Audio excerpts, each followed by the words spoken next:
હિતેશભાઈ છે। આજે આપણે ભારત વિશે કાંઈક માહિતી જાણીએ।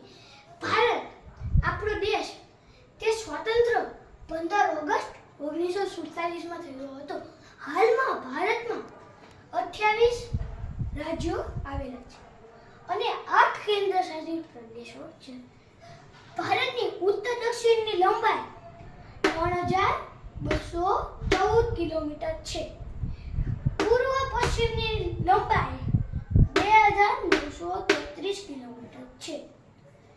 ભારતની વાયવ્ય દિશામાં પાકિસ્તાન દેશ આવેલું છે અને ભારતની ઈશાન દિશામાં ચીન દેશ આવેલું છે।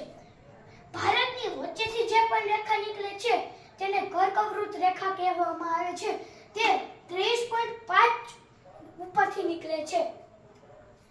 ગુજરાતની પશ્ચિમમાં જે પણ સાગર આવેલો છે તેને અરબ સાગર કહેવામાં આવે છે।